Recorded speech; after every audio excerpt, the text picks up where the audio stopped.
बाहुनले जनाइ लाउँछन्, तपाईँ जस्तो मतलब बाहुन हुँदैनन्। म जस्तो भने कस्तो? टुपी नभएका मतलब के भनेदेखि जनाइ नलाउने। अनि त्यसपछि तपाईँको मन्त्र नगर्ने त्यो राख्नुभयो होला, तर मन्त्र नगर्ने अथवा चाहिँ बाहुनको मन्त्र भनिदिउँ म ओम त्यो बताउनु हुँदैन। कृष्णबहादुर महरा पास्टर हो, यो विधर्मी छ, यो म होइन भन्छ, यो त न बाहुन हो, न हिन्दू मान्छ न क्रिस्चियन मान्छ प्रचण्ड। आज अर्को तानाशाही जन्म्यो, हेर्नुहोस्। को हो त त्यो तानाशाही? केपी। अब कस्तो कुरा हेर्नुहोस्, त्यो पनि सोध्ने कुरा हो। प्रचण्ड त कति दिन छ, प्रचण्डको दिन त सकिसक्यो। बहुल राज्यको लागि लड्छु भनेका छन्। बहुल राज्य भने के हो त्यो, त्यसलाई थाहा छ? त्यसले कहाँ सिकेर आएको? राजा महेन्द्रले सिद्ध्याएको दलित यिनीहरूले किन उत्पत्ति गरे? म त यही पो जान्दिनँ। पीडित त पीडितै छ क्या, यो हामीले फिल गर्दैनौँ। त्यस्तो चाहिँ नि सफेद पोस्ट लगाउने त्यति राम्री ठिटी छन्। तिनले आफूलाई चाहिँ मतलब दलित भन्न खरिद कसैले पत्याउँदैनन्। अनि म चाहिँ दलित हुँ भन्दै जाने, एउटा बडो उम्दो हुन्छ, एउटा राष्ट्रवादी हुन्छ, एउटा युग पुरुष जन्मिन्छ। अनि सबै चाहिँ 3 करोडलाई युग पुरुष बनाउन सक्नुहुन्छ? पहिले मलाई बुझ्नुहोस्, त्यसै प्रश्न गर्नुहोस्। होइन भने यस्तै हुन्छ, डाइभर्ट हुन्छ कुरा।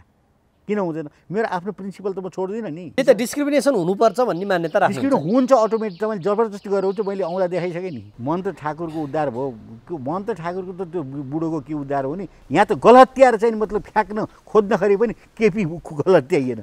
त्यत्रो तानाशाही निकाल्नु पर्यो। अहिले पनि तपाईँको तानाशाही उसले चाहिँ आफ्नो उसमा बसेर चलाइराखेको छ, घरमा बसेर। एमालेको अवस्था सुध्रोस्, राम्रो होस् भन्ने पक्षमा म छैन व्यक्तिगत रूपमा। फेरि यिनीहरू टुक्रिउन्, टुक्रा भएर कम्युनिस्ट भनेको नेपालबाट नाममेट भएर छोडियोस्। प्रचण्ड कम छ, देख्नु भएन? प्रधानमन्त्री भएको भोलिपल्ट चाहिँ नि पशुपति क्याप्चर गर्नु खोजे।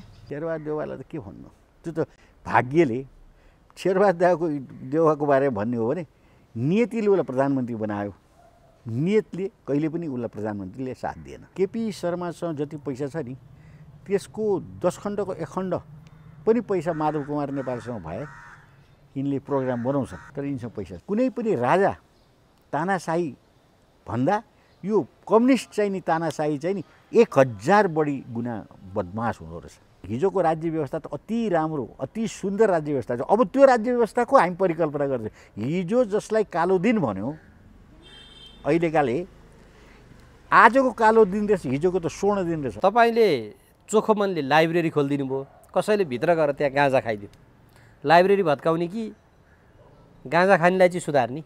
त्यही सुधार्नको लागि यिनीहरू गलत्याउनु पऱ्यो भने कम्युनिस्टले राज्य लियो भने त्यो तानाशाही हुन्छ र 100 गुणा बढी हुन्छ। अनि काङ्ग्रेस बलियो भएन हो, यो शेरबहादुरको नेतृत्वमा काङ्ग्रेस माथि आउन सक्दैन नि। हामीसँग हुनुहुन्छ भ्रष्टाचार विरुद्धका अभियन्ता वरिष्ठ अधिवक्ता भरत जङ्गम, यहाँलाई कार्यक्रममा स्वागत छ। विषयवस्तुको उठान यो पछिल्लो समय राजनीतिक दल सम्बन्धी अध्यादेश दोस्रो संशोधन जुन जारी भयो, त्यसले नेपाली राजनीतिमा एउटा तरङ्ग आयो। संसदको पहिलो दल टुक्रामा विभाजन भयो, संसदको चौथो दल पनि त्यस्तै अवस्थामा छ। प्रदेशमा सरकारहरू फेरिन थालेका छन्। यो घटनाक्रमले के सङ्केत गर्दैछ? यो घटनाक्रमले चाहिँ बडो कच्चा राजनीति चलिरहेको छ नेपालमा भन्ने कुरा प्रष्ट छ। र अस्थिरताको चाहिँ नि चरम बिन्दुमा पुगेको छ। र भरे चाहिँ मतलब के भनेदेखि अब के हुन्छ भन्ने कुरा थाहा नहुने र केपी शर्मा ओलीले सपना देखेपछि तुरुन्तै मुख्यमन्त्री परिवर्तित हुने, यही किसिमको यो तानाशाही त अझ पनि मतलब यो तानाशाही प्रवृत्ति चाहिँ नि केपीले अझ पनि मतलब बालटार छोडिसकेपछि पनि छोडा छैन। 2 गतेको मतलब के भने साँझ उनी सुत्दा 1 गतेको साँझ सुत्दा उनले चाहिँ उनलाई अठोट थिएन कि 3 नम्बरमा मुख्यमन्त्री बदल्नुपर्छ। तर बिहान सबेर उठिसकेपछि उनलाई के लाग्यो भने मुख्यमन्त्री बदल्नुपर्ने अवस्था सिर्जना हो। जसको कारणले गर्दा उनले तुरुन्तै बिहान डोरमणीलाई टेलिफोन गरेर मन्त्री छोड्ने र अष्टलक्ष्मी साक्यलाई चाहिँ मुख्यमन्त्री बनाउने निर्णय गर्नखेरि उनले लजिक दिए, यदि अष्टलक्ष्मीलाई हामीले बनाएनौँ, किन पहिले पनि हामीले धोका दिएकै हो अष्टलक्ष्मीलाई, तिमीलाई मुख्यमन्त्री बनाएको हो, अब बाँकी अवधि अष्टलक्ष्मीलाई छोडिदेऊ ताकि हामी चाहिँ मतलब के भने अलिकति अष्टलक्ष्मीको ग्रुप पनि हाम्रो केपी मतलब एमाले मूलधारमै रहन्छ भनेपछि अष्टलक्ष्मी त माधव कुमार नेपालको पक्षमा थिइन्। र बेलुका साँझ अब उसको आदेशअनुसार भनौँ हुकुमअनुसार भन्नुहोस् के भन्ने हो त तानाशाहीको के हुन्छ जे भने पनि हो आदेश भनेपछि हुकुम भयो। अष्टलक्ष्मीले त्यसरी माधव नेपाललाई चाहिँ धोका दिन मिल्छ त हिजोको दिनमा उकास्ने त्यही हो त्यही नमिल्ने भएर त यहाँ कुरा गरेँ यहाँ न नीति छ न निष्ठा छ न इमान्दारिता छ कोही व्यक्तिमा। अब अष्टलक्ष्मीको चाहिँ कुरा गर्नु भने साँच्चै नै भनौँ भने उसको नेपाल कम्युनिस्ट पार्टीको आन्दोलनमा उनको चाहिँ राम्रो भूमिका छ उनी राम्रो किसिमको मान्छे पनि हुन् र इमान्दार पनि हुन् आफ्नो पक्षमा र अब अमृत बोहरासँग उनको बिहा भएपछि पनि उनले आफ्नो एरियालाई चाहिँ छोडेको छैन राम्रो काम गरे हो र अब यसपालि चाहिँ नि उनले चाहिँ अब कसरी धोका दिए त्यो चाहिँ अब उनी नै जानुन्। यद्यपि फेरि एउटा कुरो के पनि छ भने उनी अष्टलक्ष्मी भइसकेपछि उनलाई विश्वासको मत आउनु अब गाह्रो छ। किन दुईटा त अहिले नै कमी छ दुईजना सांसद। अब तपाईँको चाहिँ मतलब के भनेदेखि दुईजना सांसद यदि पूर्ति गर्नलाई पनि करोड रुपियाँ खर्च गरेर केपीले किनिदिनुपर्छ या मन्त्री बनाइदिने चाहिँ आश्वासन दिनुपर्छ। अब त्यो अवस्था कतिसम्म रहन्छ किनभने अहिले दल बदल गर्ने अवस्था अझ 21 दिन बाँकी छ 20 दिन र उनको चाहिँ नि विश्वास लिने मत 1 महिना। अब तत्काल विश्वासको मत लिए पनि उनी अल्पमतमै पर्छिन्। 1 महिना कुर्ने हो भने अब को कहाँ कसरी कति बेला जान्छ थाहा नै छैन। किन माधव नेपालले केन्द्रीय सदस्यमा राखेका मान्छेलाई लगेर उनले मन्त्री बनाइदिइसकिन् त ठिक छ त त्यो मन्त्री बनाए त मतलब के उनको पक्षमा पुगिन् तर भोलि त के अरे विश्वासको मत त लिनु पर्यो नि त्यतिखेर त जतिसुकै गणना गरे पनि पुग्ने अवस्थामा छैन। अब अष्टलक्ष्मी साक्यले एउटा मिडियामा अन्तर्वार्ता दिने क्रममा चाहिँ म सल्लाहले नै म गएको हो फेरि पनि भने देखिन्छ। उनले त्यो अब आफ्नो फेस सेभ त गर्नु पर्यो नि किनभने अनैतिकताको पराकाष्ठ गयो होइन। अघिल्लो दिनसम्म माधव कुमार नेपालको पक्षको क्याम्पको मान्छे एकाएक केपीको क्याम्पमा गएर मुख्यमन्त्री बन्नुको अर्थ उनले फेस सेभ त गर्नु पर्यो नि। यत्रो लामो राजनीतिको जवाब त दिनु पर्यो नि उनले। त्यहाँ त अष्टलक्ष्मी साक्यले मात्र धोका दिएको छैन बाइचान्स उनले पद पाइन् हिजोको दिनमा धोका दिएको भएर एमाले संस्थापन पक्षले दियो होला तर 39 जना जसले हिजो माधव नेपाललाई उचाले ती चाहिँ चलेका अनुहारहरू तिनीहरू कसैले नि साथ दिएनन्। कसैले नभन्नुहोस् न कसैले नभन्नुहोस् न ती 39 जनाले भनेको जसले चाहिँ उचाले ती 39 जना ती चलेका अनुहारहरूले त दिएनन् नि त। दोस्रो लियरका मान्छेले दिएको तर पनि समय छ नि अहिले तपाईँ किन हामीले अर्काको अब तपाईँको पनि पार्टी होइन त्यो मेरो पनि पार्टी होइन होइन अर्काको पार्टीको बारेमा अहिले हामीले के आङ्कलन गर्ने समय परिस्थितिले के गर्छ हिजोसम्म घाँटी जोडिएर चाहिँ नि हिँड्या तपाईँको चाहिँ नि केपी र चाहिँ नि माधव अहिले मारामार चाहिँ नि मतलब के भने परेर चाहिँ नि एमाले नै टुट्यो देखियो। ल ठिक छ हाम्रो अब चासो त्यसो हो भने माधव कुमार नेपाल जसले त्यो घर बनाए एमाले रूपी घर त्यहाँ हिजो दुःख गरे 49 वर्षसम्म केपी ओलीसँग मायाप्रीति गाँसे कहिले झगडा पनि गरे अहिले घरै छोडेर जान पर्ने त्यो घरै त्याग्न पर्ने त्यो दर्द त माधव कुमार नेपाललाई पो छ तपाईँलाई र मलाई होइन नि। त्यो दर्द त हामीले बुझ्नुपर्छ कि माधव कुमार नेपाललाई त्यति मतलब के भने लामो अवधिदेखि आफैले पनि नेतृत्व गर्यो 14 वर्ष त उनी आफै महामन्त्री बनेकै हुन् नि केपी शर्मा ओलीको पनि नेता भएर बस्या हो नि। त्यो दर्द हो कि पद नपाउँदाको होइन त्यो दर्द तपाईँको माधव कुमार नेपालसँग अति छ किन यदि हामी उनी भएर हेरिदिने हो भने 14 वर्ष महासचिव भएको पार्टीलाई चटक्क छोडेर समाजवादी बनाएर चाहिँ नि आउनखेरि उसलाई कति दर्द पर्यो होला त्यो उनले मात्र थाहा हो हामीले बुझ्ने कुरा होइन हेर्नुहोस् है। त्यही त उनले चाहिँ नि के दर्द परेर नै त्यो बनाएका हुन् कि एकदम दर्द परेर नि अब पद भोलि चाहिँ नि मन्त्रीहरू बनाउनको लागि त्यहाँ चाहिँ चलखेल गर्नको लागि त्यो होइन उनलाई दर्द पर्यो उनलाई चाहिँ तपाईँको गद्दार घोषित गरियो लाल गद्दार पनि भनियो। लाल गद्दार भनेको सडकबाट उनीहरूले पनि त केपी ओलीलाई साधारण सदस्य समेत नरहने गरेर निष्कासन गरेको केपी ओलीको अध्यक्ष पद तत्कालीन नेपाल नेकपामा 2 अध्यक्ष हुन्छ भनेपछि प्रचण्ड र उनले बाँडेर ल्याएका त्यो काम त उनीहरूले पनि त गरेका छन् 4 चोटि केपी उसले निष्कासन गरेर उसले निष्कासन गरेको त्यो पिरियडबाट गुज्रिसकेपछि पनि त्यसपछि त तपाईँको चाहिँ फेरि गठबन्धन भयो नि त काङ्ग्रेस गठबन्धन त्यसपछि चाहिँ नि मतलब डेभलप भएकोमा गद्दार त लाल गद्दारै चाहिँ नि मतलब साबित भयो नि त को लाल गद्दार साबित भयो? माधव नेपाल लाल गद्दार साबित भए? भने उनीहरूको लागि केपी ओली पक्षको लागि हामीले त सुन्यौँ नि, लाल गद्दार भनेपछि त सिद्ध्याइदिएको एकदमै। भनेको मतलब 10 बुँदे सहमति गरेर भीम रावल गोकर्ण विष्टहरूले अब चाहिँ नि मिलो, घनश्याम भुषाल पनि अब मिलो भनेर लागेका हैनन्। 10 बुँदे सहमतिको अन्तिम बिन्दुसम्म त्यो 1 गते रातिसम्म पनि उनीहरू प्रयत्न गर्दै लागेका थिए। अब यो 10 बुँदे सम्झौता पनि गरेकै हुन्, तर मानिएन। दुवै थरले, माधव कुमारले र केपी शर्मा दुवैले मानेन यसलाई, नत्र त माधव नेपाल जसले पार्टीको हिजो केपी ओलीसँग हारे, अध्यक्ष त हारेकै हो, पराजित भएपछि अर्को अधिवेशनसम्म कुर्ने कि समान हैसियतको बराबर सिग्नेचर चल्ने गरेर अध्यक्ष चाहियो भनेर डिमान्ड गर्ने त होइन। कुरा के हुन्छ भने उनीहरूको चाहिँ नि अन्डरस्ट्यान्डिङको कुरा हो। कतिको मतलब हार्ने र जित्ने भन्नुभन्दा उनीहरूको सहकार्यलाई कन्टिन्यू राख्ने एउटा मतलब के भने एउटा नीति हो, नीति राख्नैपर्छ। यदि होइन भने तपाईँको चाहिँ तछाड मछाड भएर पार्टी फुट्छ र हारे पनि जितेको मान्छेसँग मिलेर चाहिँ काम गर्नुपर्छ। यसको मतलब यो होइन कि समानता नै मतलब के भने अब वरिष्ठ नेता त हुन् नि त, उनलाई वरिष्ठ नेता मानिएको छ नि।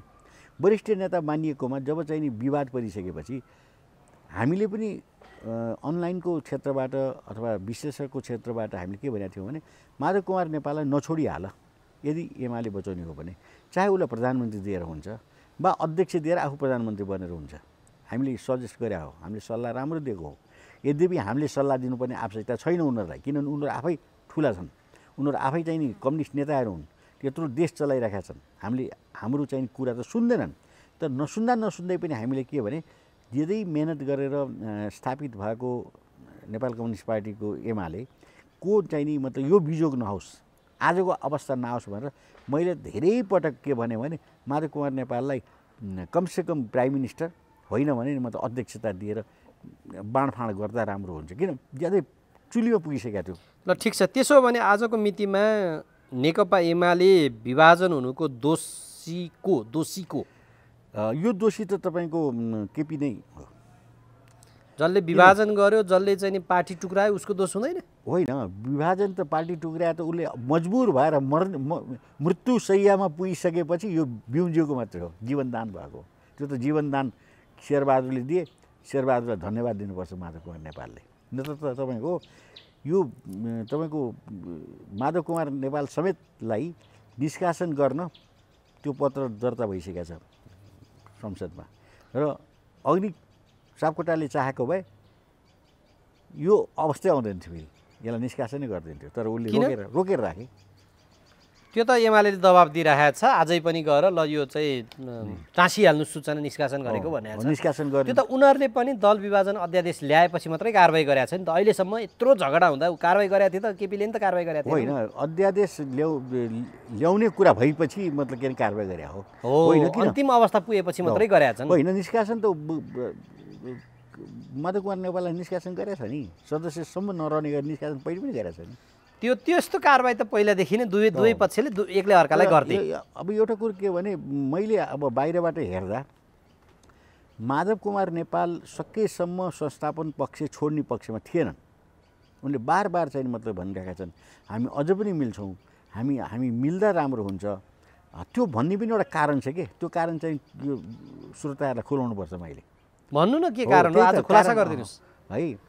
त्यो कारण चाहिँ के हो भने वास्तवमा अहिले पनि उनी चित्त बुझाएर चाहिँ मतलब ढुक्क परेर निधाएका छैनन् माधव कुमार। मैले माधव कुमारको पक्ष ल्याएन, फेरि सिचुएसनलाई मात्रै हेरेँ मैले है, र एमालेको अवस्थालाई हेरेको। यद्यपि एमालेको अवस्था सुध्रोस् राम्रो होस् भन्ने पक्षमा म छैन व्यक्तिगत रूपमा। फेरि यिनीहरू टुक्रा भएर कम्युनिस्ट भनेको नेपालबाट नाममेट भएर छोडियोस् भन्ने मेरो धारणा हुँदै पनि मैले एमालेको चाहिँ मतलब के भने नटुक्रोस् भन्ने कुरा तपाईँसँग गरिरहेको छु। अब यहाँ कुरो के पर्यो भने अब यति भनेपछि अब दर्शकहरूले बुझ्नुहुन्छ, किनभने म माधव कुमार नेपालको पक्षको मान्छे होइन भन्ने कुराको म प्रमाण दिन खोजेँ तपाईँलाई। होइन, माधव कुमार नेपालको त कोही पनि अब सुन, अब म पनि कुनै पर्टिकुलर दलको पक्षमा होइन। प्रश्न के भने सुन, माधव कुमार नेपालले अहिले वास्तवमा हृदयदेखि नै चाहिँ उसलाई चाहिँ सोध्नुहुन्छ भने म कुनै हालत रोएर बसिहाल्छु अहिले, पक्का रोएर बसेका छन्। हाँसी चुनाव होइन निर्वाचन आयोग गरेर दर्ता गरेर आएको हाँसेका थिए कि मतलब के भने के अरे रामकुमार झाँक्रीले घिसार्दै भित्र पसालेकी हुन्, त्यो त तपाईँले देख्नुभयो। हाँस्न मात्रै भित्र लगाएको छ हो नि, होइन? त भनेपछि के भने हेर्नुहोस्, कोहीले पनि आफ्नो घर छोडेर निस्किँदाखेरि मान्छे खुसी हुँदैन कि, आफ्नो बनाएको घर हो त्यो, होइन?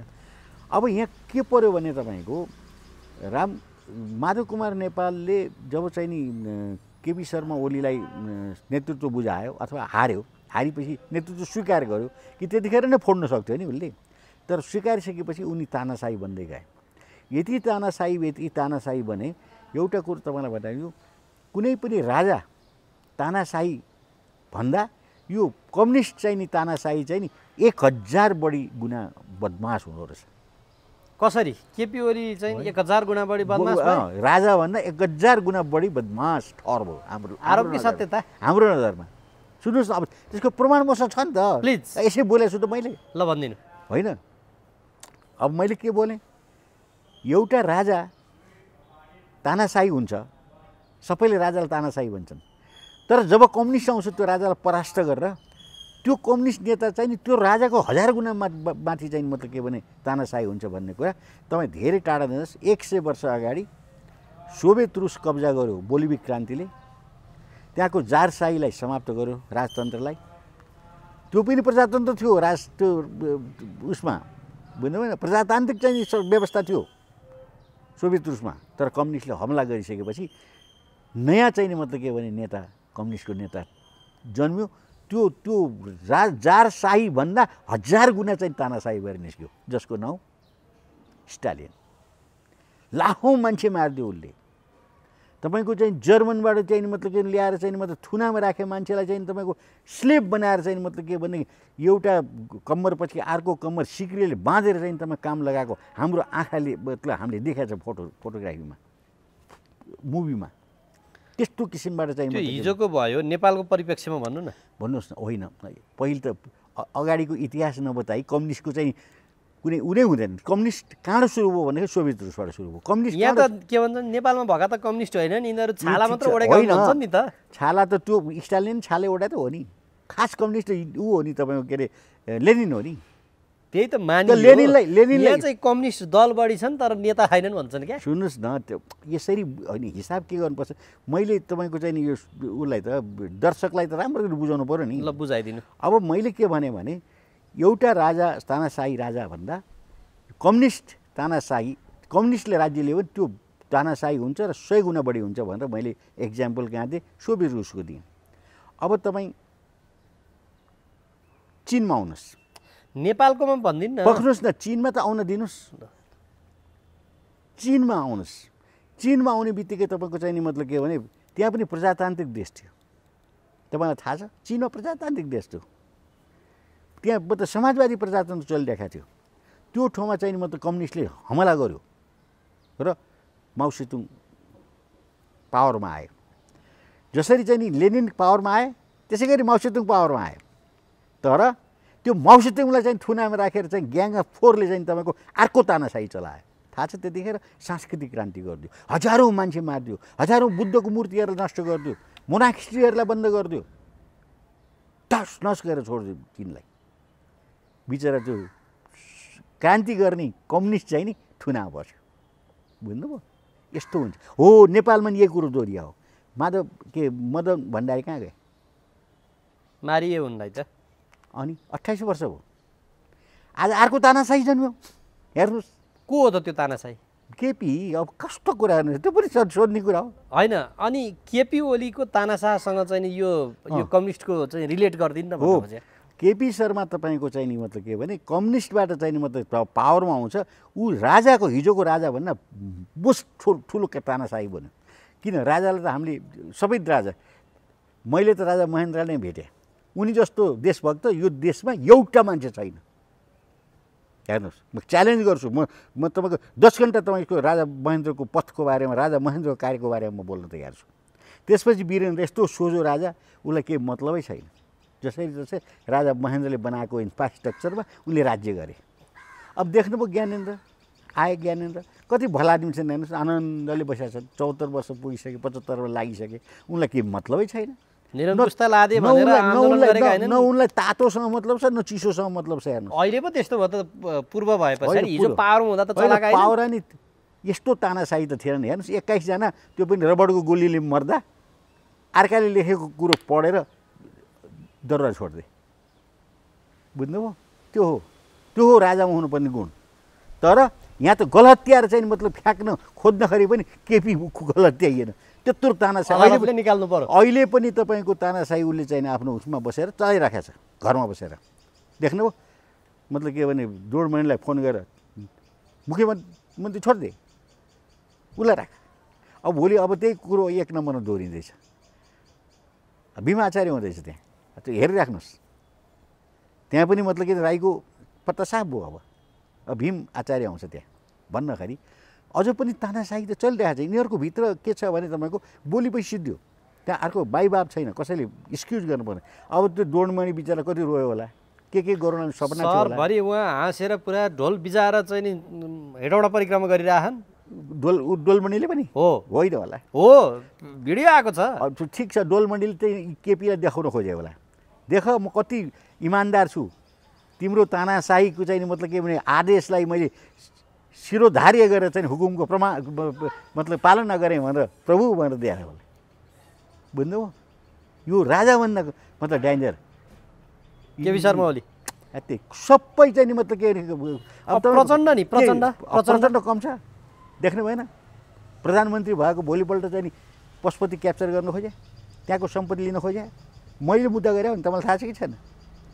थाहा छ कि छैन तपाईँलाई? थाहा छ। हो नि, मैले मुद्दा गरेर रोक्या हो। उसको चाहिँ मतलब निर्णयलाई चाहिँ बदल गरे। त्यस्ता तानाशाहीहरू यिनीहरूलाई नियम कानुन आदि इत्यादि शरम केही पनि छैन। तपाईँको केही चाहिँदै चाहिन्न। जे बोल्दो सपनामा देख्यो त्यो भोलिपल्ट लागु भयो। अनि शेरबहादुर देउवालाई त के भन्नु, त्यो त भाग्यले शेरबहादुर देउवाको बारेमा भन्ने हो भने नियतिले उसलाई प्रधानमन्त्री बनायो। नियतले कहिले पनि उसलाई प्रधानमन्त्रीले साथ दिएन। हेर्नुहोस्, ऊ त्यस्तो मान्छे हो। नियत र नियति भन्ने हुन्छ नि, नियत खराब छ। अनि अहिले यो दल विभाजन अध्यादेश ल्याएर अनि धमाधम दल फुटाइदिनु चाहिँ नि नियति कि नियत होइन, त्यो त खराब नियति नि। यसलाई राम्रो मैले भनेको छु र थोरै, यो त खराब नियति हो। 53 सालमा पनि एमाले विभाजनको कारक शेरबहादुर देउवा उहाँ महाकाली सन्धि गरिदिँदाखेरि भन्छन्। हो त, महाकाली सन्धि गर्दाखेरि यही केपी शर्मा ओलीको चाहिँ नि मतलब के भने विरुद्धमा त वामदेवहरू फुट्या हुन् नि। यी पैसा खाने यिनीहरू भए। यो पैसा खाने भेट को केपी, यही तपाईँको चाहिँ नि मतलब के भने माधव कुमार नेपाल, झलनाथ खनाल, यी त फटा, सबै फटा। यिनीहरू जतिसुकै राम्रा देखिए तापनि यी कम्युनिस्टमा आएका अवसरवादी तत्त्व हुन्, राष्ट्रद्रोही हुन्। मैले बार भनिरहेको छु है। फेरि तपाईँले एमालेकै कुरा गर्ने, एमालेको सपोर्टर मैले फेरि अलिकति माधव कुमार नेपालको अलिकति पक्ष लिँदेँ है। तर यी सबै प्रवृत्ति, यी सबै नेपाल पनि त्यस्तै हुन्। अब नभए चाहिँ तपाईँको कसै 53 सालको कुरा गरिहाल्नु भने तपाईँले मलाई, मैले हो भनिदिइहाल्नु। यी महाकाली सन्धिमा एउटै मुख थिएन यिनीहरूको। ठिक छ। अनि यो अहिले चाहिँ के पाउनको लागि महाकाली सन्धिबाट 2-3 अरब रुपियाँ भारतबाट नखाएको भए यिनका बाउको ताकत थियो यहाँ नेपालमा जित्न। कुरा गर्नु छ, यिनीहरूले एडभान्स लिइसकेका थिए 47 सालमै पैसा भारतसँग। एडभान्समा पैसा आएको थियो यिनीहरूलाई। महाकाली सन्धि पास गर्नुपर्छ भनेर अन्डर टेबल मनी आएको थियो। आयो, खाए, जिते। हाम्रा नेता भए, हाम्रा शासक भए, हामी चुप लाएर बस्यौँ, हेरे गयौँ। गर्ने के हामीले? बुढो भइसक्यो। आज यिनीहरू अब दुःख पाउँछन् नि। अब यिनीहरू दुःख पाउँछन्। हेर्नुहोस् न, माधव नेपालले त्यसो भएदेखि अब फेरि पनि एकचोटि म चुनाव जित्छु, म प्रधानमन्त्री हुन्छु, म चाहिँ नि नेकपा एमाले जत्तिकै दल बनाउँछु भनेर लायो नि त। त्यो त सपना हो। अब सिद्धि भनेपछि सिपी मैनाली जस्तै एउटा कोठरीमा चुसुक्क बस्ने त्यति हो। अब आरके मैनाली, सिपी मैनाली, तपाईँको चाहिँ हाम्रो मोदनाथ प्रसरित अनि मोहन चन्द्र यी प्रवृत्ति छन् नि। करियर सिद्धि माधव नेपालको त्यो त भन्न सकिन्न है। केही सिट त ल्याउँछन्, तर प्रधानमन्त्री बन्न सक्दैनन् यिनले। केही सिट ल्याउने पनि त चलेका अनुहार कोहीले साथै दिएनन्। त्यही भने त यिनको नीति पनि त फेरिनु पऱ्यो नि त। अब उही चाहिँ नि मतलब के अरे मार्क्सवादी, हामी चाहिँ नि मतलब के धर्म विरोधी, हामीले चाहिँ नि विधर्मी भएर पनि गर्नुपर्छ भन्न थाल्यो भने सिद्धिन्छन्।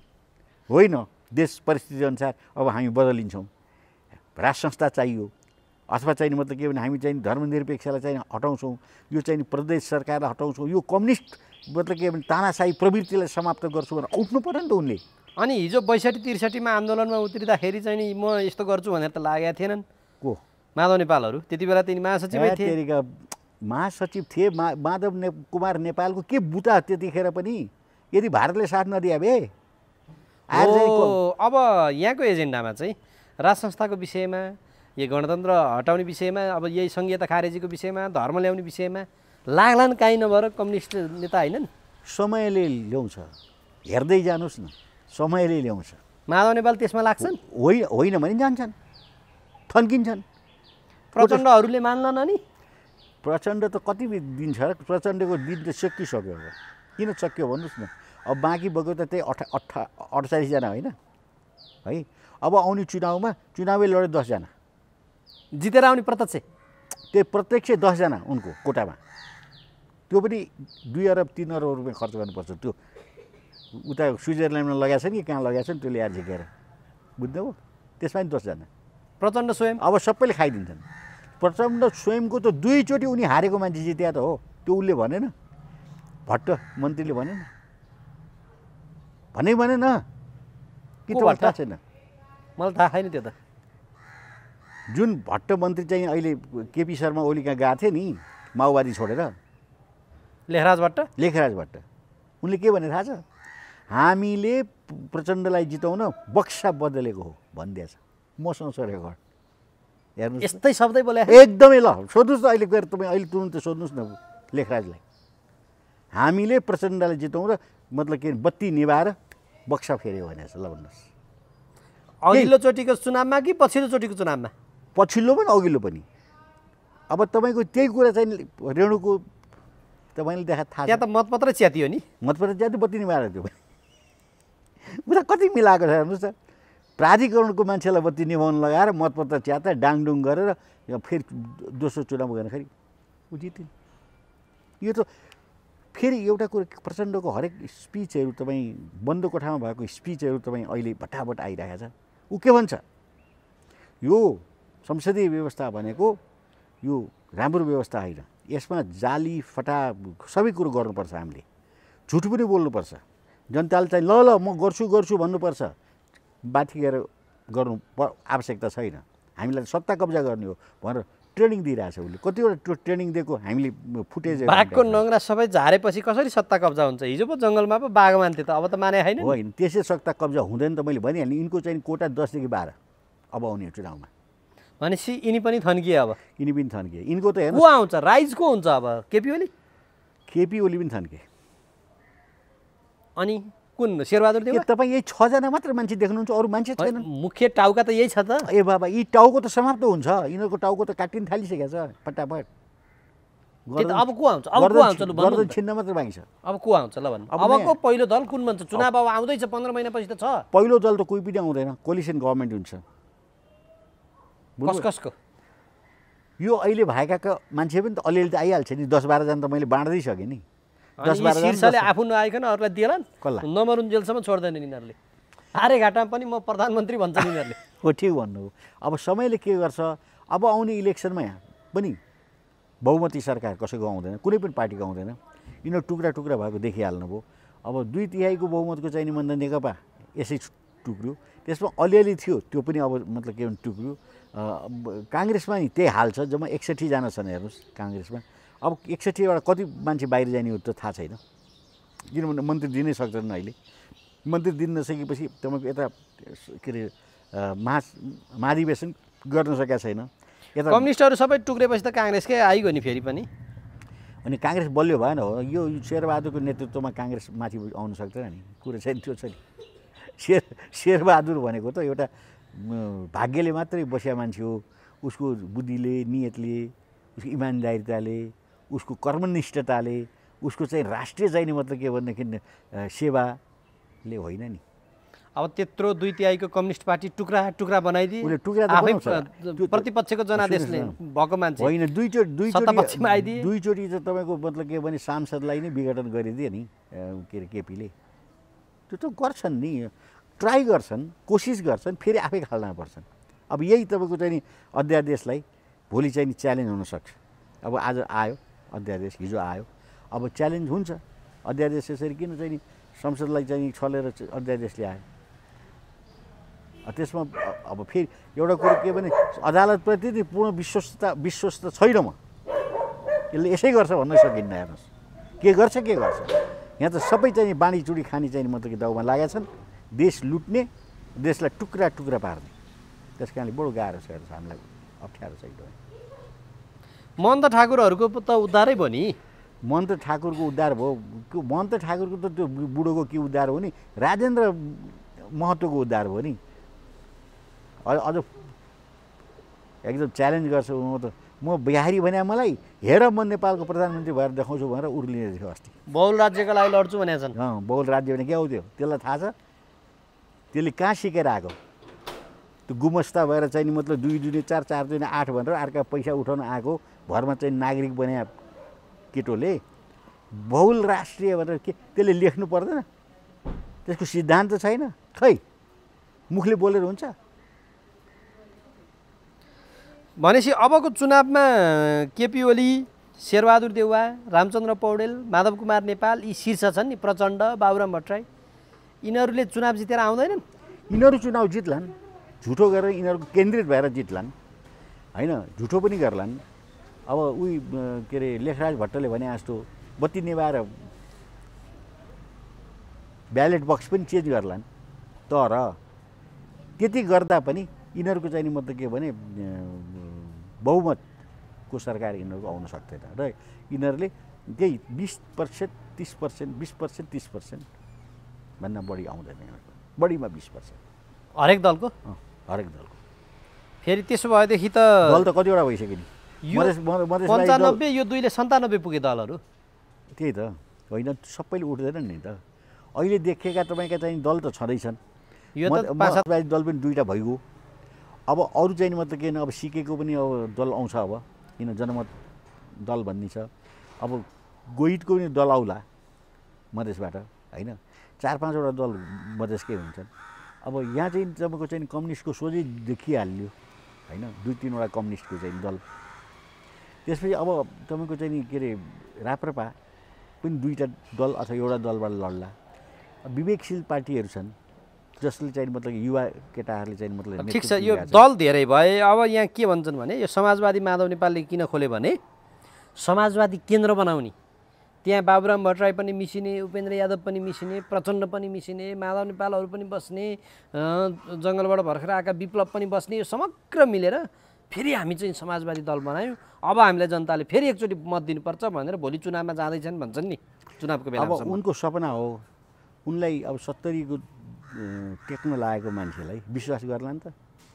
पहिलो कुरा त के हुनु पर्यो भने केपी शर्मासँग जति पैसा छ नि त्यसको 10 खण्डको 1 खण्ड पनि पैसा माधव कुमार नेपालसँग भए यिनले प्रोग्राम बनाउँछन्। तर यिनसँग पैसा छैन। सब पैसा जति केपी र प्रचण्डसँग गएर थुप्रिया छ अहिले। त्यही त प्रचण्ड र माधव नेपाल त मिल्छन् नि त होइन। अनि माधव नेपाल र प्रचण्ड मिल्ने अवस्था कसरी आउँछ? समाजवादी केन्द्र बनाउने भनिरहेका छन्। प्रचण्डलाई त भोलि हामी चाहिँ समाजवादी केन्द्र बने त प्रचण्डले चाहिँ मतलब निकालेको 21 अरब रुपियाँ ल्याएर सर्लक्क दियो भने मात्र त्यो तपाईँको बाबुराम आउँछ यता। नत्र बाबुरामले त लान्छन लगाइसकेको छ नि, 21 अरब रुपियाँ घुस खाएको छ भने प्रचण्डले होइन भनेको छ नि। स्वार्थको लागि त त्यहाँ त्यो हिजोको दिनमा के भयो भन्ने हुँदैन नि, भोलिको दिनमा बाबुरामलाई पनि त सिट जित्नु पर्यो। मुख्य कुरा के भने जतिसुकै नेपालमा सिद्धान्तको कुरा गरे पनि पैसा नभइकन यो दलहरूले जित्न सक्दैन। र हिजो पनि पैसाको आडमा जिते हो र भोलि पनि पैसाको आडमा जित्छ। र नेपाल र हामी नेपाली दरिद्र छौँ, भोको छौँ, नाङ्गो छौँ, अज्ञानी छौँ, जसको कारणले हामीलाई पैसा चाहिन्छ। अनि देश र जनताले पनि सधैँ चाहिँ नि नेताहरूले पैसाकै कारणले जिते भनेर विश्वास गरेर अनि अयोग्य नेतृत्व छान्दै हिँड्छन् त। अनि अहिलेसम्म छानेकै छन् त। यी सबै अयोग्य त हुन् होइन? कुन चाहिँ योग्य छ देखाइदिनु न मलाई, म एकचोटि नमस्कार गर्छु। एउटा देखाइदिनु। समावेशिता, धर्मनिरपेक्षता, गणतन्त्र, मधेसी, महिला, मुस्लिम, जनजाति सबैलाई अधिकार ल्यायौँ। राज्यबाट पछि लागेकाहरू, पछि पारिएकाहरूलाई हामीले मूलधारमा ल्यायौँ भने अब कतिवटा प्रधानमन्त्री बनाए त विश्वकर्मा 63 बाट यता त 10 वटा जति प्रधानमन्त्री भइसकेछ। कतिवटा चाहिँ मतलब के भने यो दलितहरूलाई चाहिँ मतलब के दिए त? दलित आयोग एउटा गठन गर्दैमा हुन्छ कि दलित राजा महेन्द्रले सिद्ध्याएको दलित यिनीहरूले किन उत्पत्ति गरे? म त यही पो जान्दिनँ। होइन, अनि दलित जाति चाहिँ नि राज्यको मूलधारमा आउनु पर्दैन। होइन, दलित जाति भन्ने नै थिएन राजा महेन्द्रले के तपाईँको कानुन बनाउँदा, मुल्की ऐन बनाउँदा।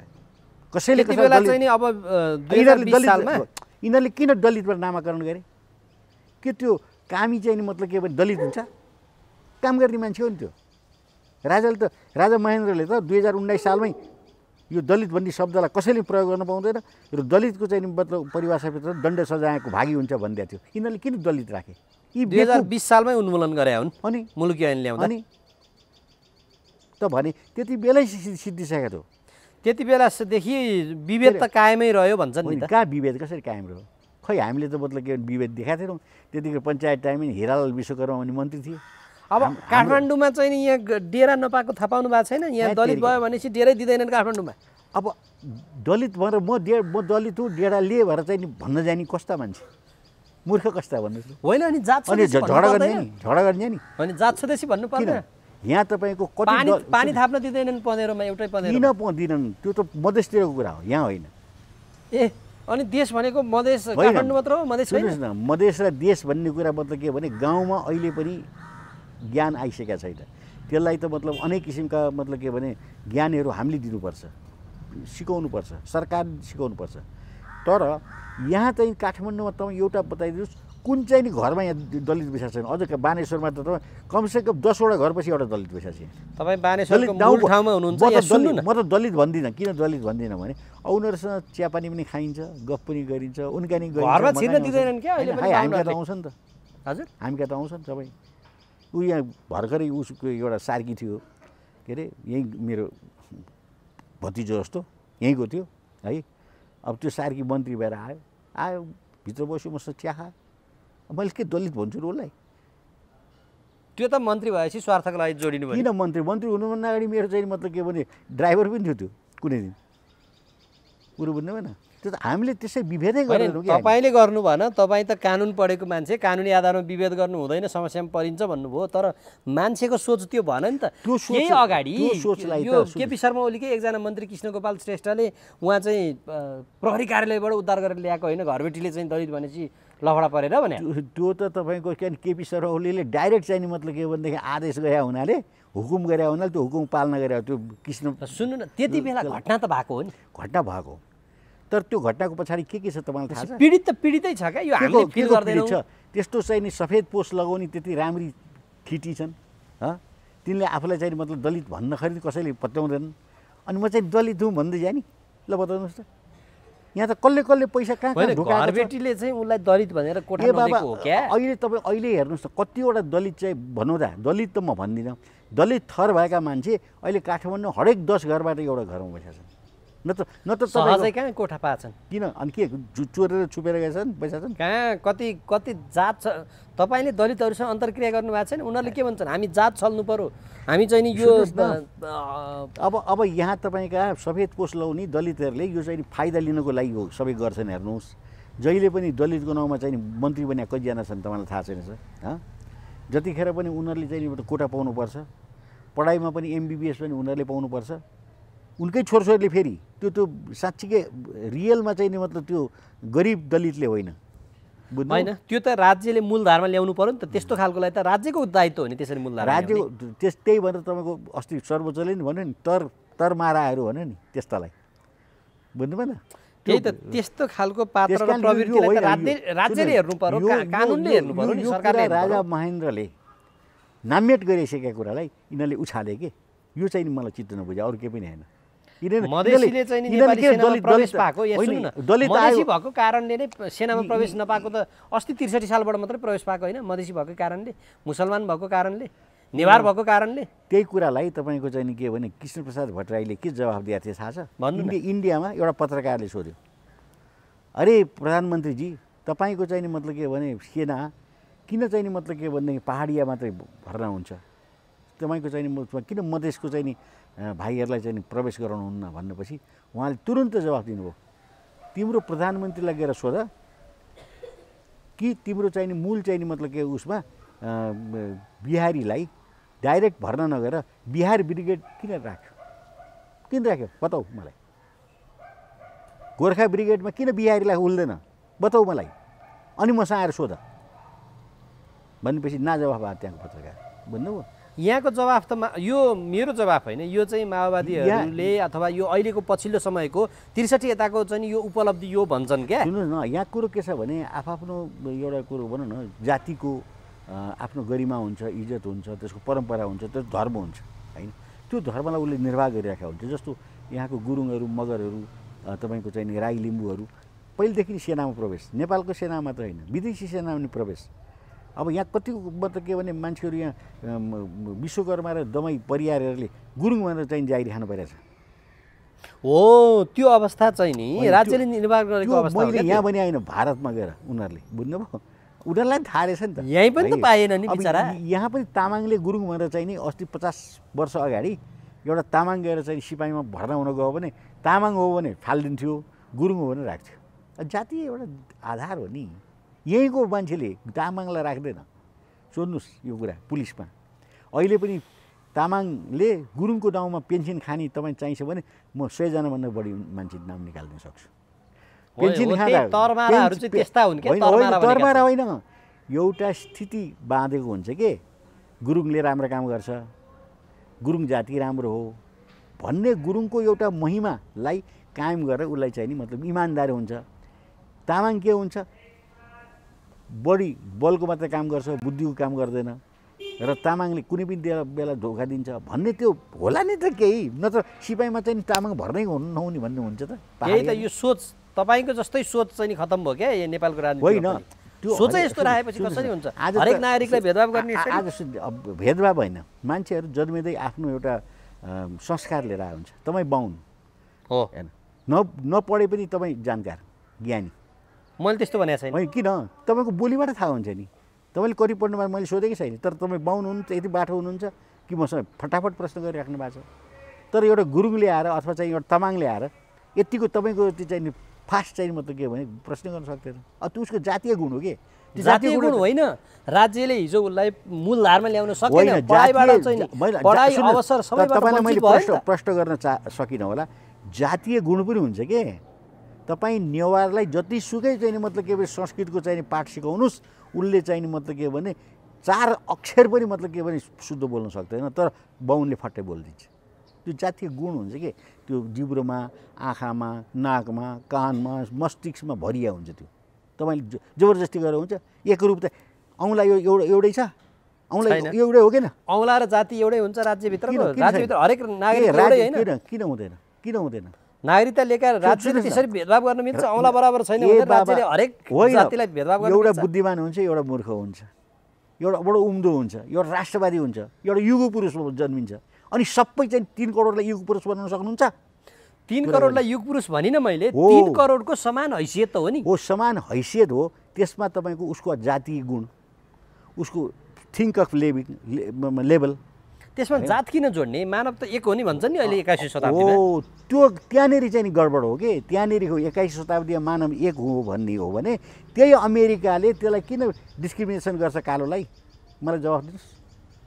अहिले त गर्दैन भन्छ। कहाँ गर्दैन? कसले भन्छ? अहिले पनि तपाईँको चाहिँ अङ्ग्रेज पिसाब गर्ने ठाउँमा, गोरे पिसाब गर्ने ठाउँमा काले गयो भने ठप्पड बनाएर ठप्पड हालेर फालिदिन्छ। होइन, म अमेरिकाले त अब अस्ति नै एक दिन एकजना कालेलाई चाहिँ नि त्यहाँ आन्दोलन गर्ने क्रममा एकजना गोराले थिचेर माने मैले। तर हाम्रो परिप्रेक्ष्यमा चाहिँ त्यसो हो भने जातीय आधारमा भेदभाव गर्नुपर्छ भन्ने हो। हामीलाई नचाहिने कुरो पढाइया छ, हामीलाई नचाहिने कुरो देखाइया छ।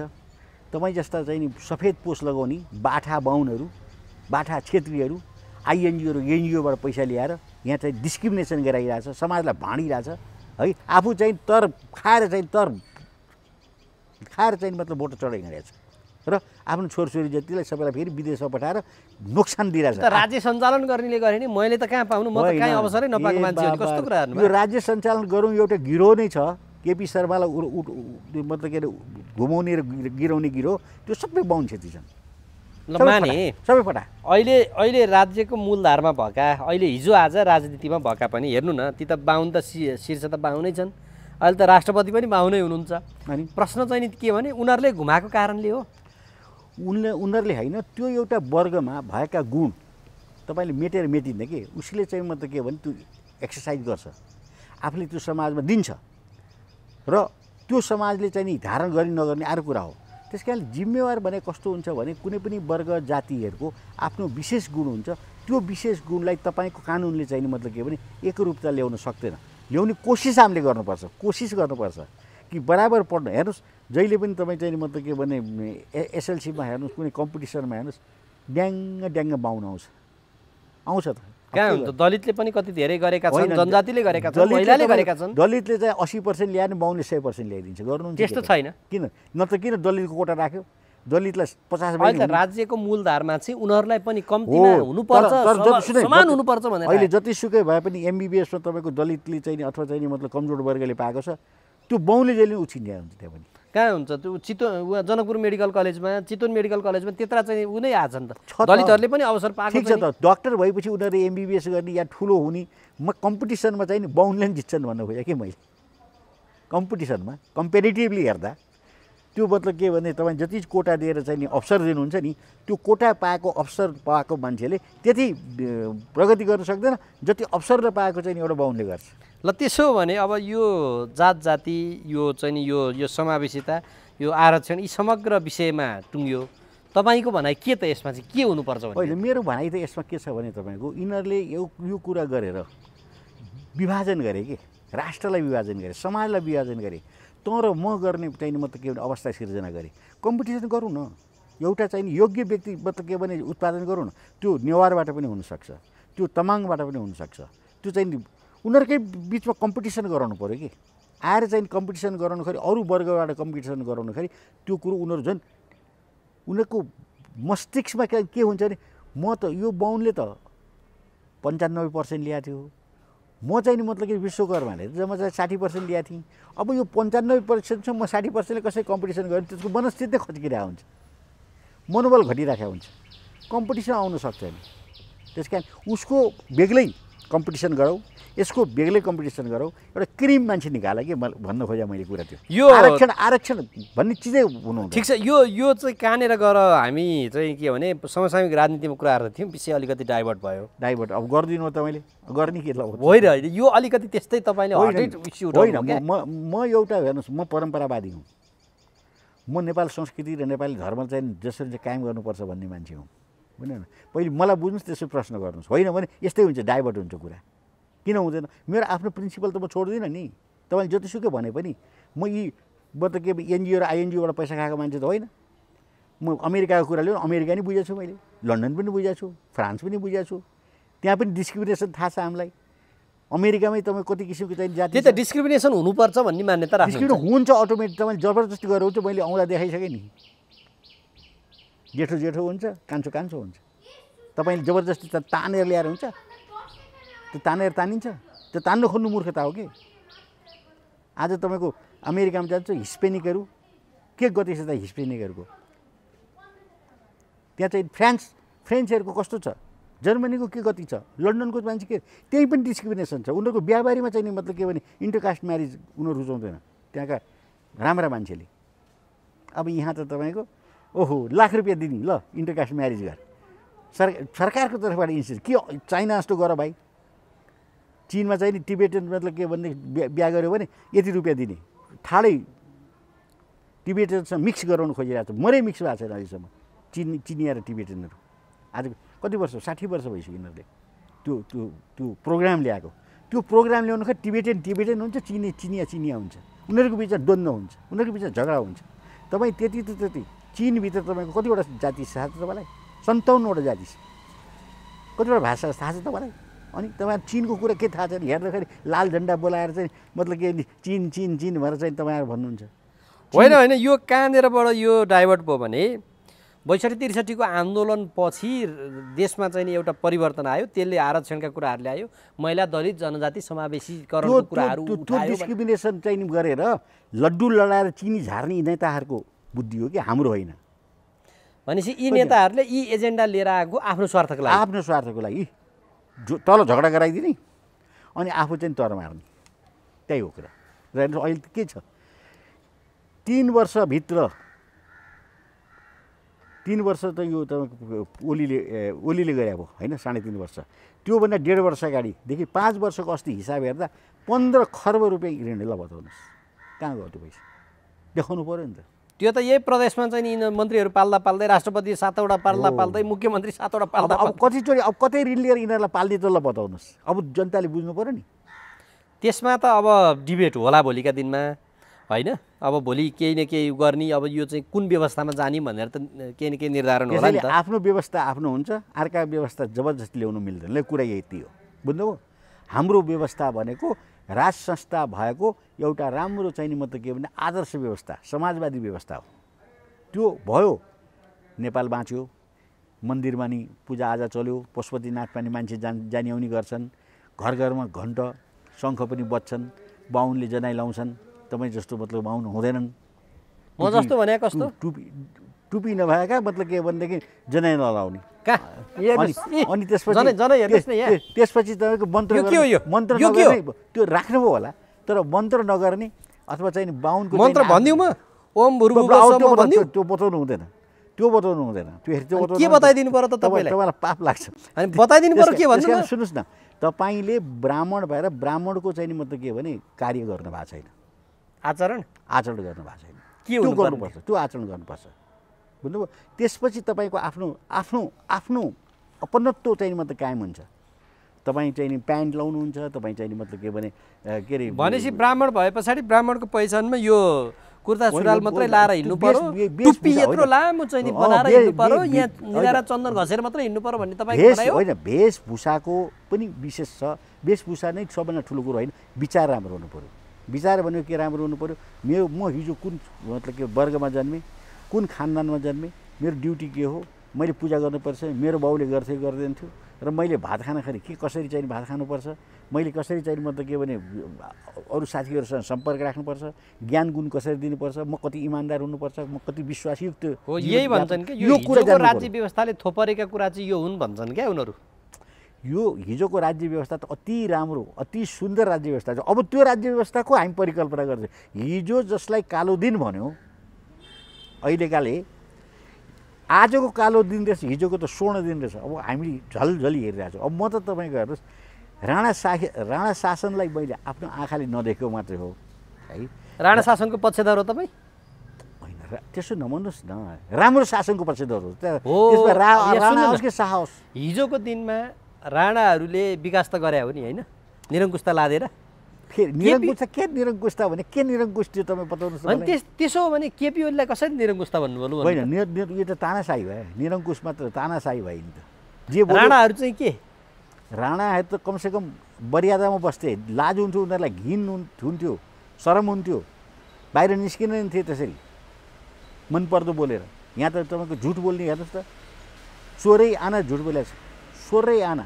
भनेपछि राणाहरू केपी ओली भन्दा राणाहरू ठिक भन्ने निष्कर्ष निकाल्नु हो तपाईँले त्यो पनि होइन त्यसो भने होइन मतलब त्यतिखेर अनपढ अवस्थामा एउटा चाहिँ नि देश चाहिँ नि गरिबीको अवस्थामा रहँदा पनि शासकहरूले आफ्नो मर्यादा अनुसारको शासन व्यवस्था चलाउँथे तर अहिले यत्रो मतलब के भने प्रगति भएर यत्रो चाहिँ नि लोकतन्त्र आइसकेपछि पनि शासन गर्ने मान्छेहरूले मतलब के भने शासन व्यवस्था राम्ररी चलाएन यति मात्र दुःखपूर्ण कुरा हामीलाई यिनीहरू इमान्दार भएनन् मलाई अरू केही भन्नु छैन त्यही त यिनीहरूले लाज शरम भन्ने कुरा एउटा राख्नु पर्यो मनमा इमान्दार बन्नु पर्यो विश्वासयुक्त कार्य गर्नु पर्यो यिनका लागि म गार्जेन हुँ नेपाली जनताको लागि म गार्जेन हुँ भन्ने कुरा गार्जेनसिप लिनु पर्यो न कि झगडा न कि चाहिँ मतलब के भने वाद विवाद न कि चाहिँ आफ्नो सत्ता आफैले मात्र कब्जा गर्ने त्यो काम गर्नु भएन कुरा त्यो पो त हो मेरो निचोड त मैले राणा शासन राम्रो शाह शासन राम्रो पृथ्वीनारायण शाहभन्दा अगाडिका चाहिँ मल्लकालीन शासन राम्रो अब डिबेटमा त म अहिले गर्न सक्छु यस्ता कुरा तर समयअनुसार मैले के बोल्नुपर्छ भने हाम्रो समय परिस्थिति र हाम्रो आफ्नो जुन परम्परा रीतिस्थिति छ त्यसलाई पनि समेट्न सक्ने त्यसलाई पनि लिएर हिँड्न सक्ने व्यवस्था चाहियो हामीलाई त्यो भनेको धर्मनिरपेक्षलाई खारिज गर्नुपर्छ र यो तपाईँको चाहिँ नि प्रदेश व्यवस्थालाई खारिज गर्नुपर्छ यो हजार मान्छेलाई तलब दिने व्यवस्था नि खारिज हुनुपर्छ पञ्चायतमा तपाईँको योभन्दा बढी उयोहरू थिए के अरे स्थानीय व्यक्तिहरू बुझ्नुभयो कमसेकम तपाईँको अहिले त 35,000 38,000मा छ त्यतिखेर 1 लाख मान्छेले काम गर्थे स्थानीय प्रतिनिधिहरू 1 रुपियाँ कसैले खाँदैन थिए। प्रधान पञ्च तपाईँको बुवा हजुरबुवा कोही प्रधान पञ्च बन्नुभयो होला, पैसा खान्थे, तलब खाँदैन थिए, निस्वार्थ सेवा गर्थे। हेर्नुहोस् गाउँमा त आज तपाईँको के वडा अध्यक्ष हुने बित्तिकै गाडी चाहियो यिनीहरूलाई। पैसा कहाँ आउँछ? ऋण गरेर ल्याउने कि जनताको कर, विकास बन्द हो। त्यस्तो व्यवस्था हुनु भएन के, इमान्दारी व्यवस्था हुनु पऱ्यो, देश संसारको चल्नु पऱ्यो, देशको परिस्थिति। अब अहिले तपाईँको केपी शर्मा ओली प्राइम मिनिस्टर हुनुभन्दा अगाडि 51,000 प्रति व्यक्ति ऋण थियो, अहिले 58,000 पुग्यो। ल हेर्नुहोस् हिसाब। अब 58 तपाईँले बच्चा जन्माउनु भने 58,000 ऋणी बच्चा जन्माउनुपर्छ भने के हिजो जन्मिने भोलि जन्मिने बच्चालाई सबैसँग म सहमत पनि छु। भोलि जन्मिने बच्चालाई के थाहा मैले 58,000 को ऋण लिएर मानियो। अब हुँदा हुँदा 1 लाख पुग्छ यो ऋण, मैले माने। अनि यो सबै तर्कसँग म सहमत पनि छु। तर तपाईँले चोखो मनले लाइब्रेरी खोलिदिनु भयो, कसैले भित्र गएर त्यहाँ गाँजा खाइदियो। लाइब्रेरी भत्काउने कि गाँजा खानेलाई चाहिँ सुधार्ने? त्यही सुधार्नको लागि यिनीहरू गलत्याउनु पऱ्यो भने त मैले भनिनँ अघि नै, यी सबैलाई गलत्याउनु सिद्ध्याउनुपर्छ। यिनीहरू आफै पनि सकिँदैछन्, मैले गर्नै पर्दैन, सकिँदैछन्। यी हेर्नुहोस् फुटिया छन्, टुटिया छन्, उता गएर टाउको समातेर बसेका छन्। सन्निपातको ज्वरो आएको छ अहिले केपीलाई पनि, के अरे माधव कुमारले नेपाललाई पनि। सन्निपात भने थाहा छ तपाईँलाई? सन्निपातको ज्वरो भनेको 104 भन्दा बढी ज्वरो आयो, धङ धङ धङ धङ कापेर बस्यो अहिले। यिनीहरूलाई खैरेज छैन, यिनीहरू कुनै पनि समयमा समाप्त हुन्छ। हुन्छ, हामी अन्तिममा छौँ, अन्तिम प्रश्न गर्छु। अबको राजनीति कता जान्छ त? अबको राजनीति तपाईँको नेपाल अनुकूल आउन सक्छ। व्यवस्था परिवर्तन हुन्छ? अहिले हुँदैन, फेरि अर्को आन्दोलन चाहियो। आन्दोलन त अहिले हुँदैन, आन्दोलन बिना नै हुनसक्छ व्यवस्था परिवर्तन। जनताले चुनावमा फेरि यिनीहरूलाई अनुमोदन गरेर गर्दैन नि त, गर्दैन। मैले भनिसकेँ नि, यिनीहरूको चाहिँ नि म्याक्सिमम् 20%। 20 वर्ष? 20% यी सबै राजनीतिक दलको अहिले भएकाको 20%। त्यस कारणले कुन चाहिँ दल आउँछ त त्यसो भने? कुनै पनि दल आउँदैन त, मैले भनिसकेँ नि। लेखेर राख्नुहोस् न, आज मैले 3 गते बोलेँ त, भाद्रको 3 गते बोले होइन मैले, लेखेर राख्नु। कुनै पनि दलको एब्सोल्युट मेजोरिटी आउँदैन। अनि अस्थिरता मात्र आएन त्यसले? अस्थिरता यिनीहरूले ल्याएको हो नि, हामीले ल्याएको हो र? हामीले त ल्याएको होइन नि। हामी त के चाहन्छौँ भने हाम्रो परम्परा रीतिस्थिति अनुसारको राज्य व्यवस्था सञ्चालन होस्। ए प्रभु, मतलब हरेक मतलब हिन्दू बाहुन क्षेत्रीको घरमा घण्ट शङ्ख बजोस्, मन्दिरमा मान्छेको लाम लागेर भगवान्लाई चाहिँ प्रार्थना गरून्, बिहान बेलुका चाहिँ मतलब के भनेदेखि राम्रो सत्सङ्गको तयार होस् र एउटा उम्दो चाहिँ नि नागरिक, आदर्श नागरिक तयार होस् भन्ने हाम्रो भित्री लक्ष्य छ। तर के गर्नुहुन्छ यी तपाईँको चाहिँ नि एनजिओ र आइएनजिओले चाहिँ जुन चाहिँ मतलब के विदेशबाट क्रिस्चियनिटीबाट पैसा ल्याएर चाहिँ नि भाँड भैलो गरिरहेको छैन। तपाईँको हेर्नुहोस् के गर्नुहुन्छ, कसलाई कारवाही गर्नुहुन्छ? यहाँ धर्म परिवर्तन गर्नलाई कारवाही छ। तपाईँको अहिले काठमाडौँमा केही न केही नभए पनि यो 30 वर्षभित्रमा तपाईँको काठमाडौँभित्रमा त अहिले 10,000 चाहिँ तपाईँको चाहिँ नि चर्च। ल बताउनुहोस्, के पनि लेखाएको छ? मण्डली लेखाएको छ। के मण्डली त्यहाँभित्र जानुहोस्, आइतबारको दिन शनिबारको दिन प्रभुको नाम जपिरहेको हुन्छ। को प्रभु त्यो पनि थाहा छैन, कसका प्रभु त होइन। त्यो त अब त्यो धर्म मान्नेहरूका लागि त्यही ठुलो होला। त्यसमा हामीले किन त्यो पनि जानेर धर्म गरे हुन्थ्यो। यहाँ त के भने तँ मरिस् भने हेर लास उठाइन्छ यसले, तँ बिरामी भइसक्यो। राज्यले कानुन त्यस्तो गर्नेलाई त अपराध मानेको छ, दण्ड सजाय गर्नु पर्यो नि त राज्यले। यिनीहरू आफै त्यस्ता छन् नि त, यिनीहरू नै पास्टर छन्, थाहा छैन तपाईँलाई? यिनीहरू सबै चाहिँ मतलब के भने त्यहीँबाट दीक्षित भएर आएका त हुने इन्डियाको चाहिँ तपाईँको के अरे चर्चबाट। केबी सोध्नुहोस् न तपाईँको चाहिँ के अरे यो केबी रोकाएलाई नै सबै बताउँछ। उनी पनि पास्टरै हुन् नि, होइन? अहिले पनि पास्टरै छन्। होइन, उनी हिन्दू धर्मको पक्षमा छु भन्थे। होइन, हिन्दू धर्मको पक्षमा छन्, तर पास्टर चाहिँ पास्टरै हुन्। अब पास्टर त कृष्णबहादुर महरा पास्टर हो। यो अब विधर्मी छ, यो म होइन भन्छ। यो त न बाहुन हो, न हिन्दू मान्छ, न क्रिस्चियन मान्छ को प्रचण्ड है। त्यो त मान्दैन। अब त्यस्तै बाबुराम दुइटै कुरो मान्दैन। त्यसैले धेरै गाह्रो छ कि यो मतलब के भने नेपाललाई बुझ्न, नेपाली जनतालाई बुझाउन अति गाह्रो छ। फेरि नेपाली जनता अधिकांश तपाईँको चाहिँ मतलब अज्ञानी छन्। अनि बाहिरको चाहिँ कुरा गरिसकेपछि ओहो कत्रो ठुलो कुरो अङ्ग्रेजले गरेको कुरो युरोपबाट आएको कुरा। अनि युरोप पढेर आएका मान्छेहरू यहाँ चाहिँ एकदम ठुला चाहिँ म त ज्ञानी हुन्छन्, यहाँका चाहिँ ऋषिमुनिका सन्तानहरू जो ज्ञानी थिए ती चाहिँ सबै मूर्ख बनेका छन्। के गर्नुहुन्छ? बडो दुःखपूर्ण छ हेर्नुहोस्। त्यसैले म के भन्न चाहन्छु भने अन्तिममा यो राजनीतिमा लाग्ने व्यक्ति इमान्दार बन्नुहोस्। मेरो यति सबैको निचोड चाहिँ के हो भने उनीहरू इमान्दार भइदिएन। हुन्छ, समय दिनुभयो, यहाँलाई धन्यवाद। हस्, धन्यवाद।